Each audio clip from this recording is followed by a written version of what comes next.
You know what I want to see? I want to see Stick from Daredevil fight this crazy son of a bitch.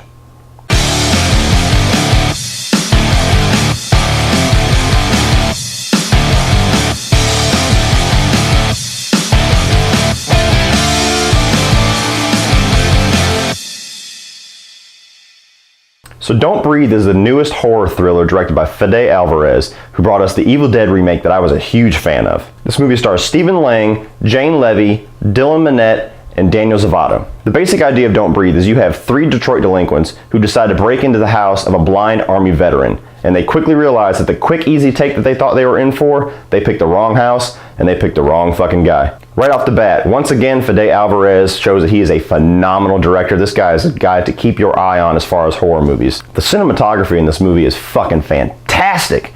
They get these sweeping shots of Detroit that make it look like this derelict wasteland. You get these shots that go underneath this guy's bed. They show what's underneath his bed. They come back up all in one take. It's crazy how good the camera work is in this movie. They do a great job at choosing what angles to show to really ratchet up the tension, like when a guy's standing in a hallway and the blind man's just coming right at you and he has to move out of the way really quick.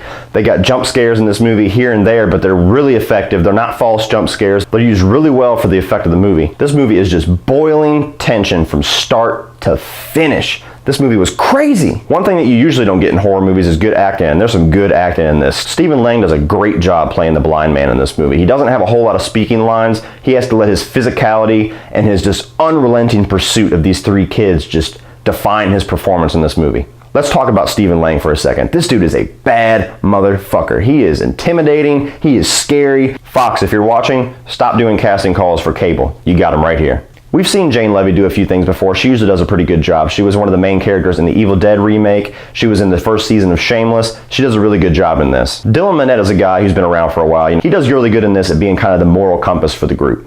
This movie did really well what I thought Lights Out did really well. It has a very simple premise, it's a very simple setup, claustrophobic setting, and very, very tight execution. They trim all the fat in this movie. There is no filler. I made it a point to avoid pretty much all the trailers to this movie. I watched the first 30 or 40 seconds of the first trailer they released and I was hooked and I didn't want to see any more. And if you can do that, that is the way to see this movie, because there are some twists and some turns that you will not see coming. No matter how many horror thrillers you've seen, this movie takes some directions that you will not see until you get there. Something else that's interesting in this movie is there's a lot of moral turns in it. You don't really know who to root for at certain points. You might think that this person is the person you're rooting for, and then 15 minutes later you switch sides, and then 15 minutes later you switch sides again. Does a great job at keeping you engaged with who you want to make it out of this situation. I really thought it was a great breath of fresh air to have a horror thriller like this that's able to deliver on the scares, deliver on the tension, and deliver on the brutality without sliding into torture porn. As far as negatives, guys, honestly, I really don't have any. If I had to nitpick, the only 2 things that bothered me a little bit in this movie is just when it stuck to the horror movie cliches. There's a character in this movie named Money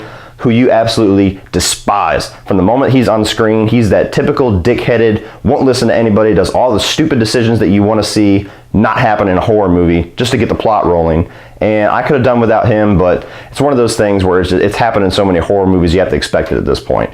The other horror movie cliche that I really kind of get tired of is people making really, really laughably dumb decisions. There's about 2 or 3 spots in this movie where you're like, why the hell would you do that? But again, it comes with the territory of a horror movie. In the end, guys, Don't Breathe is not only one of the best horror movies we've had in years, but it's the best horror movie to come out so far this year, even with the great competition it's had. And wrapping up the end of a pretty lackluster summer 2016, I think this is the best movie of the summer. If you love horror movies, if you love tense experiences, if you love being on the edge of your seat from start to finish, Don't Breathe is definitely worth the price of admission. And whenever it hits the shelves, go out and buy it. So what did you guys think of Don't Breathe? Leave your thoughts in the comments section below. Please like and subscribe. And if you like this video, click over here to check out a few more.